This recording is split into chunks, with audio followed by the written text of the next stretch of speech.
بسم اللہ الرحمن الرحیم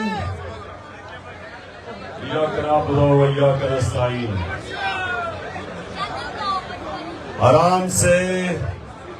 آرام سے آپ خاموشی سے آج آپ نے میری باتیں سنی.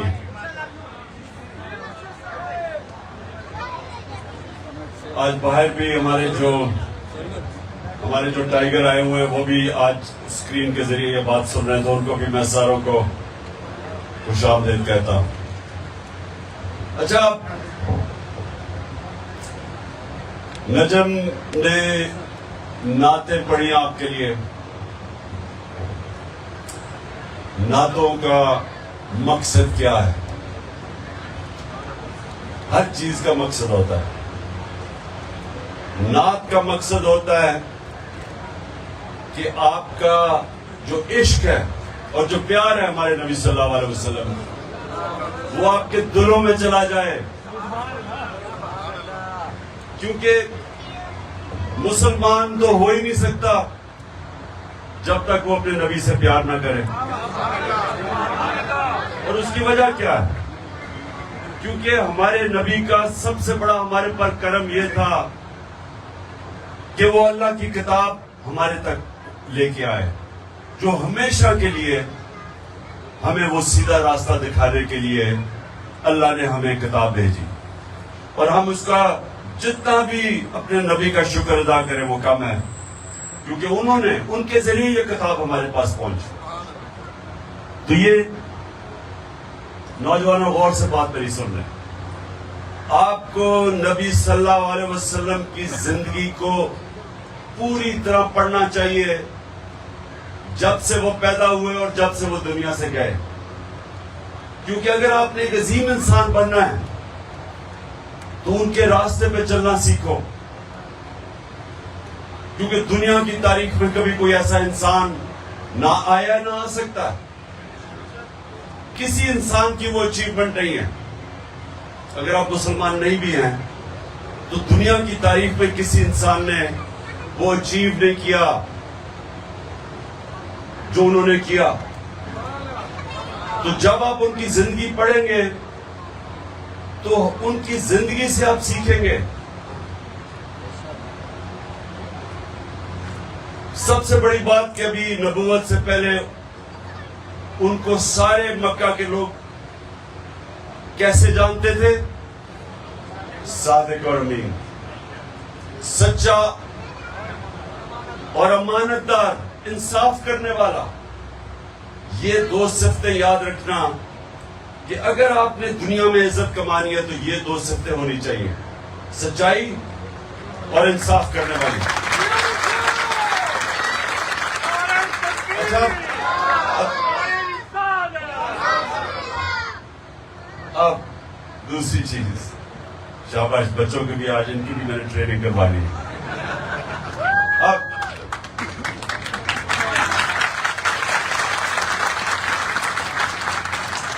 آپ یہ آزما لیں، گاؤں میں چلے جائیں، کئی محلے میں چلے جائیں، سارے محلے والے جانتے ہوں گے وہ ایک آدمی جو صادق بھی ہے اور امین بھی. گاؤں میں چلے جائیں، دیہاتوں میں چلے جائیں، لوگوں کے مسئلے آئیں گے، وہ عدالتوں میں نہیں جائیں گے، وہ اپنے مسئلے حل کروانے کے لیے وہ ڈھونڈیں گے آدمی جو سارا گاؤں کو اعتبار ہوگا اس کی ایمانت داری پہ اور سچائی پہ. اس کی عزت اور عزت پیسے سے نہیں کنیکٹڈ. کتنا آپ کے پاس پیسہ ہے نہیں ہے اس سے عزت کا کوئی تعلق نہیں ہے. عزت کا تعلق ہے یہ دو چیزوں سے: جو سچا انسان ہوتا ہے اور جو انصاف کرنے والا ہوتا ہے. عزت کا اس سے تعلق ہے. لوگ بس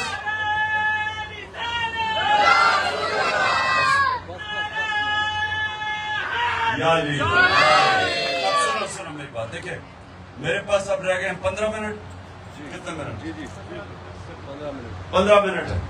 تو 15 منٹ میں میں آپ کی تربیت کرنا چاہتا ہوں، کیونکہ میرے نوجوان دور دور سے آئے ہوئے ہیں.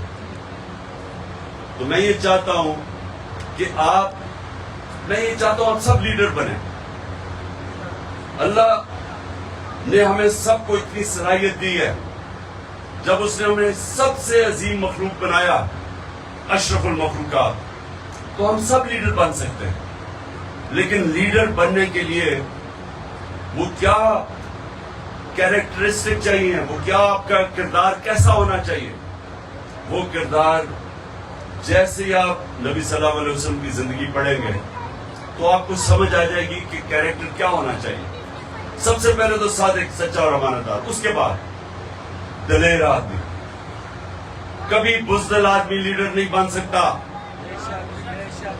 بزدل آدمی نواز شریف تو بن سکتا ہے, لیڈر نہیں بن سکتا.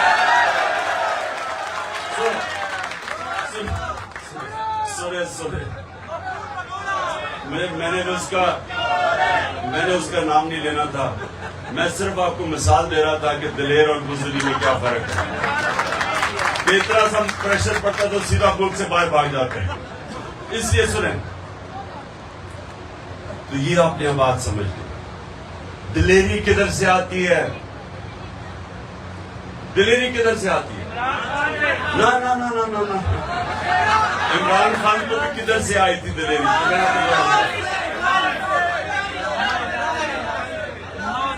لا الہ الا اللہ. کوئی نہیں ہے خدا سوائے اللہ کے. یہ یاد رکھنا کہ یہ انسان کی آزادی کا دعویٰ ہے, غیرت کا دعویٰ ہے. کہ جب آپ یہ دعویٰ کرتے ہیں کہ اللہ تیرے سوا میں کسی کو نہیں مانتا, یعنی میں کسی کے سامنے نہیں جھکتا, چاہے وہ پیسہ ہو. سب سے بڑا پیسے کی وجہ سے لوگ اپنے ضمیر کو بیچتے ہیں. لیکن جب آپ لا الہ الا اللہ کا دعویٰ دل سے کرتے ہیں تو آپ پیسے کے بت کے سامنے نہیں جھکتے. حضرت موسیٰ جب گئے 40 دن کے لیے تو پیچھے جو ان کی قوم تھی انہوں نے سونے کی گائے کی پوجا شروع کر دی, یعنی پیسے کی پوجا شروع کر دی. یہ شرک ہے. جب انسان اپنا ضمیر بیچتا ہے پیسے کے اوپر, شرک کرتا ہے. میری نظر میں وہ شرک ہے, کیونکہ آپ نے حق کے سامنے کسی اور چیز کو رکھ دیا. اللہ الحق ہے. جب بھی رائے حق کے سامنے آپ اپنے ضمیر کا سودا کرتے ہیں پیسے لے کے, رشوت لے کے, آپ یاد رکھیں کہ آپ شرک کرتے ہیں اور انسان کی عزت چلی جاتی ہے, غیرت چلی جاتی ہے. جب آدمی رشوت دیتا ہے وہ بے غیرت بن جاتا ہے.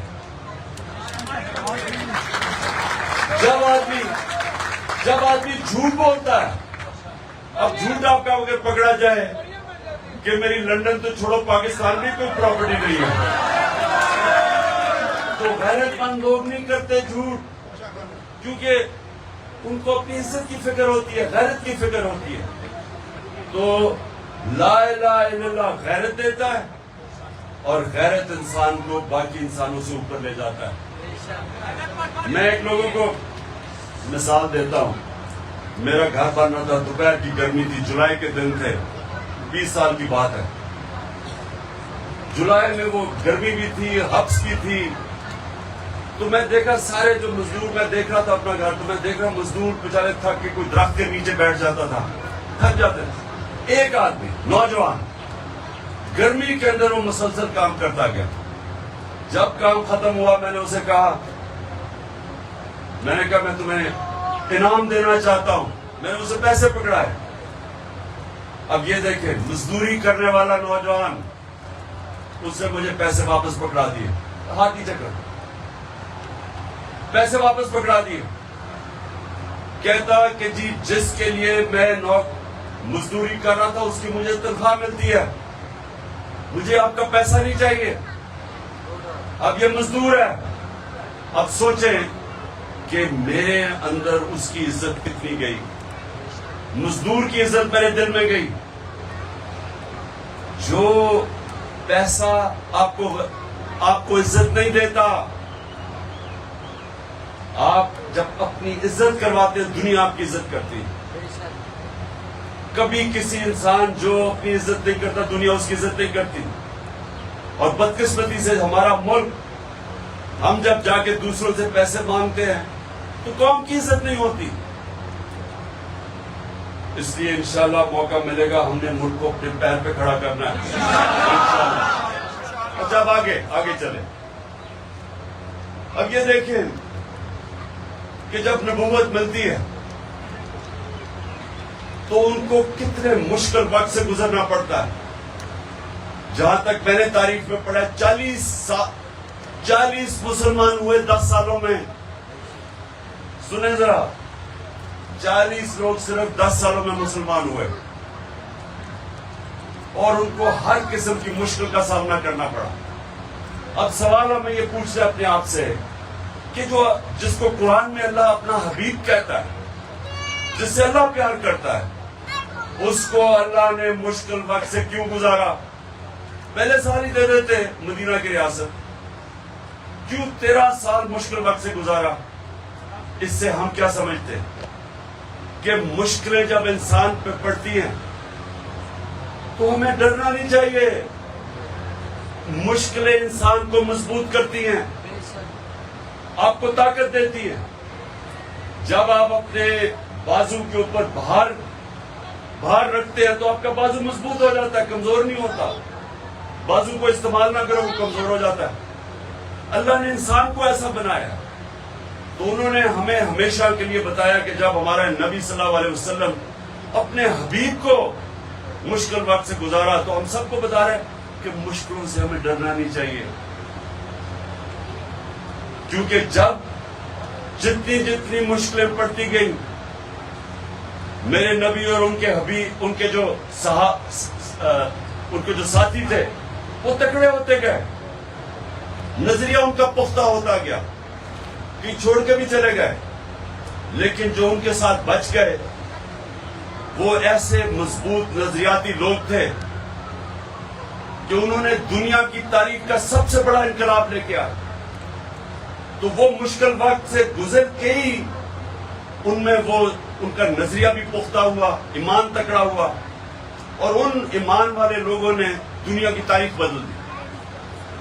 اور وہ بدلی کیسے کہ 13 سال مشکل وقت گزار کے جب ان کی جان کو خطرہ تھا, جان کو خطرہ ہوتے ہوئے اللہ کا حکم آیا کہ ہجرت کرو, مدینہ پہنچتے. پہلے 4-5 سال مدینہ میں امہ خطرے میں تھی. جنگ احد اور جنگ خندق کے اندر بہت مشکل سے امہ بچی, اور اس کے بعد جو وہ انقلاب آیا, یہ تاریخ, اب انسانی تاریخ کی میں اب بات کر رہا ہوں. 625 جنگ بدر 313 لوگ, 636 یارموک کی جنگ, رومن ایمپائر, لاکھ فوجی ان کے جدید ہتھیار, اور خالد بن ولید کے مسلمانوں کے سامنے گھٹنے ٹیک دیتے. 11 سالوں میں 313 سے 11 سالوں میں پہلے رومن ایمپائر کرتا ہے, اور اگلے سال 637 میں دوسری سپر پاور گر جاتی ہے ان کے سامنے. یہ تاریخ کا حصہ ہے. تو وہ لوگوں کی جو تربیت کی انہوں نے, مشکل وقت سے گزرے. اللہ نے ہمیں بتایا کہ مشکل وقت سے نہیں ڈرنا چاہیے. جب آپ نماز پڑھتے ہیں کہ اللہ ان کے راستے پہ لگا جن کو نعمتیں بخشی, ان کے لیے جو غلط راستے پہ چلے گئے. ایک چیز صرف آپ نماز میں اللہ سے مانگتے ہیں, وہ سیدھا راستہ. تو وہ جو سیدھا راستہ ہے وہ آپ اپنے نبی کا راستہ مانگ رہے ہیں. وہ آسان راستہ نہیں ہے, لیکن وہ آپ کی عظمت کا راستہ. کبھی گھبرانا نہیں چاہیے مشکلوں سے. تو جی پولیس آ گئی, ٹیئر گیسنگ ہو گئی, یہ ہو گیا, وہ ہو گیا, کہ کچھ نہیں فرق پڑتا. آپ اور تکڑے ہو جاتے ہیں اس سے. یہ ظلم کے سامنے جب کھڑا ہوتا ہے انسان کو اور تکڑا کر دیتا ہے, وہ اور بڑے چیلنج لینے کے لیے تیار ہو جاتا ہے. اور یہ جو آپ کی ماشاءاللہ جو آپ کارکن نکل رہے ہو, آپ وہ نظریاتی کارکن نکل رہے ہو جس نے انشاءاللہ پاکستان کو حقیقی آزادی دلوانی ہے. اور حقیقی آزادی کیسے آئے گی؟ اب سن لو ذرا. نہیں سنو, آنی کیسے آئے گی؟ جیسے نبی صلی اللہ علیہ وسلم نے مدینہ کی ریاست سنبھال کے انسانوں کو آزاد کیا. 2 طرح آزاد. یہ اب غور سے سن لو. کبھی بھی غلام کوئی بڑے کام نہیں کر سکتا. غلام صرف اچھے غلام رہتے ہیں. صرف آزاد انسان کی پرواز اوپر ہے. جس کو علامہ اقبال کہتے تھے میرا شاہین. شاہین تو وہ ہے جو آزاد ہوتا ہے. جو باقی پرندے وہ غلام ہیں, زمین سے جکڑے ہوئے ہیں. جو مولانا رومی, میری سب سے جو فیوریٹ میری جو کہات ہے مولانا رومی کی, کہ وہ کہتے ہیں اللہ نے جب تمہیں پر دی ہیں کیوں زمین پہ رینگ رہے ہو؟ کیونکہ ہم خود اپنی ٹانگوں پہ زنجیریں باندھی ہوئی. سب سے بڑا آزادی انسان کی اندرونی ہوتی ہے. لا الہ الا اللہ. کوئی نہیں, جب یہ دعویٰ کرتے ہیں کوئی نہیں ہے سوائے خدا سوائے اللہ کے, آپ آزادی کا دعویٰ کر دیتے. اور پھر جو ایک پیسے کا بت توڑتے ہیں اور دوسرا خوف کا بت. یہ بڑا خطرناک بت ہے خوف کا. میں لوگوں کو بتاتا تھا جب میں کرکٹ کھیلتا تھا, میرے سے بہت اچھے اچھے کھلاڑی تھے, لیکن کسی کو اچھے بیٹسمین کو گیند لگنے سے ڈر لگتا تھا. کئی ایسے کھلاڑی تھے ہارنے سے ڈرتے تھے. میچ سے پہلے اتنا خوف زدہ کہ میں ہارنا چاہوں, انہوں جیتنا نہیں آتا تھا. جو ہارنے سے ڈرتا ہے وہ جیتنا نہیں اس کو آتا. تو آپ سب یاد رکھیں کہ یہ جو خوف کا بت ہے یہ انسان کی پرواز میں سب سے بڑی رکاوٹ ہے. اور انشاءاللہ میرے کارکنوں نے توڑ دیا ہے وہ خوف کا بت. تو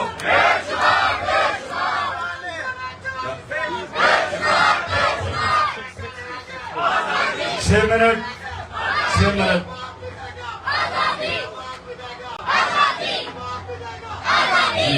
شاباش. بچوں کی بھی آواز آ رہی ہے آزادی کی, یہ بڑا اچھا خوش آئند چیز ہے. سنو سنو سنو سنو سنو سنو. اب تو ایک آزادی آتی ہے اندرونی, جو لا الہ الا اللہ انسان کو آزاد کرتا ہے, اور آزاد انسان کی پرواز اوپر ہوتی ہے. اور یہ جو بت توڑتے ہیں آپ, پیسے کا بت, سب سے یہ بھی پیسے کا بت بڑے بڑے لوگوں کو غلام بنا دیتا ہے. اور دوسرا خوف کا بت. 3 خوف ہے, یاد رکھنا 3 سب سے بڑے خوف ہیں جو اللہ نے ان خوف کو دور کرنے کے لیے وہ تینوں چیزیں اپنے ہاتھ میں رکھ لی ہیں. موت کا خوف, زندگی موت اللہ کے ہاتھ میں قرآن میں. دوسرا عزت ذلت, کہ جی مجھے ذلیل کر دیں گے. کوئی انسان کسی کو ذلیل نہیں کر سکتا, انسان کے اعمال اس کو ذلیل کرتے ہیں. عزت اللہ کے ہاتھ میں.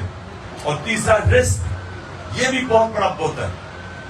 مجھے یہ ڈر لگے جی لوگ غلط کام کرتے ہیں, پولیس والے, ہر قسم کے ایجنسیز کے لوگ, پتہ ہے کہ غلط کام کر رہے ہیں, پتہ ہے انسانیت کے خلاف ہے, پتہ ہے شریعت کے خلاف ہے, لیکن اپنی نوکری بچانے کے لیے ظلم کرتے ہیں لوگوں پہ. اس کی کوئی معافی نہیں ہے. اگر آپ یہ سمجھتے ہیں کہ آپ دیکھ رہے ہیں کہ وہاں عورتیں بچے کھڑے ہیں, ان کے اوپر ٹیئر گیسنگ کر رہے ہیں اور مار رہے ہیں, شیلز مار رہے ہیں عورتوں کو, اور سمجھتے ہیں کہ جی مجھے تو آرڈر ملا تھا, اس کا کوئی معافی نہیں ہے. اللہ نے حکم کیا آپ کو امر بالمعروف ونہی عن المنکر, واضح اچھائی کے ساتھ کھڑے ہو, برائی کے خلاف کھڑے ہو, حکم ہے اللہ کا. تو اس لیے یہ جو 3 ہیں, ذلت کے, نوکری نہ چلی جائے, موت نہ چلی جائے, اس کی وجہ سے لوگ غلام بن جاتے ہیں. تو اس سے بھی اللہ نے ہمیں آزاد کر دیا. اور پھر دوسری یہ اندرونی آزادی, اور دوسری آزادی ہوتی ہے انصاف سے. جب ایک معاشرے میں انصاف ہوتا ہے, جب معاشرے میں قانون کی حکمرانی ہوتی ہے, رول آف لا ہوتا ہے, انسانوں کے حقوق ہوتے ہیں, تو طاقتور سے انسان کو تحفظ ملتا ہے. تھانے کچہری کی پالیٹکس نہیں ہو سکتی, قبضہ گروپ نہیں ہو سکتے, NRO نہیں مل سکتا جدھر انصاف ہوتا ہے, اور وہی معاشرے اوپر جاتے ہیں. آج یہ ہمارے مغربی معاشرے کیوں اوپر گئے ہیں, وہ رول آف لا ہے. پاکستان کا نمبر رول آف لا یعنی انصاف کے دنیا کے انڈیکس میں 140 ملکوں میں ہمارا نمبر ہے 129. اور جو ملک اوپر ہیں، ڈینمارک نمبر 1 ہے، پاکستان کی اوسط آمدنی $1,600 ہے، ڈینمارک کی اوسط آمدنی 68,600 ہے، امیر ترین ملک ہے، کیونکہ انصاف ہے، انصاف آتی ہے تو خوشحالی آتی ہے۔ کیوں ہمارے لوگ جاتے ہیں ویزا لے کے باہر؟ کیونکہ وہاں انصاف ہے، ان کا قانون ان کو انسانوں کو تحفظ دیتا ہے۔ وہ ایک وقت مسلمانوں کا قانون تھا، یہودی شہری، حضرت علی رضی اللہ تعالیٰ خلیفہ وقت، حضرت علی کیس کرتے ہیں عدالت میں کہ اس سے میری تلوار یا وہ ہتھیار چرائے ہیں۔ قاضی خلیفہ وقت حضرت علی رضی اللہ تعالیٰ کو مقام دیکھے، اور قاضی فیصلہ کرتا ہے یہودی کے لیے کہ جی بیٹے کی گواہی میں قبول نہیں کرتا۔ یہ تھا مسلمانوں کا انصاف، جس نے انسانوں کو آزاد کیا تھا۔ انسانوں کو یاد رکھیں، ہمارے نبی رحمت للعالمین ہیں، سب انسانوں کے لیے رحمت بن کے آئے تھے۔ ہمارا اللہ رب العالمین ہے، سب انسانوں کا رب ہے۔ اس لیے جو بھی ان کے اگر مغربی معاشرہ اگر اس پہ چلے گا، نبی کے حکم پہ اور عدل اور انصاف قائم کرے گا، وہاں خوشحالی آ جائے گی۔ ہم نہیں چلے گے، ہمیں صاف ملے گا۔ اچھا جی، اب آخر میں دعا کرتے ہیں، ہاتھ اوپر کریں۔ ہم سب نہیں، آپ نے صرف آمین کہنا، میں پڑھوں گا دعا۔ ہم اپنے اللہ سے آج دعا کرتے ہیں کہ اللہ پاکستان کو مدینہ کے ریاست کے اصولوں کے اوپر ایک عظیم قوم بنا دے۔ اللہ ہمارے ملک کو حقیقی طور پہ آزاد کر۔ اللہ ہمارے ملک میں کوئی انسان بھوکا نہ سوئے، اور اللہ پاکستان کو وہ ملک بنا دے جو باہر سے لوگ پاکستان میں نوکریاں ڈھونڈنے آئیں۔ آمین۔ اور آخر میں اللہ اس ملک میں جلدی سے جلدی الیکشن کروا، اور ان چوروں سے ہمیں نجات حاصل کروا۔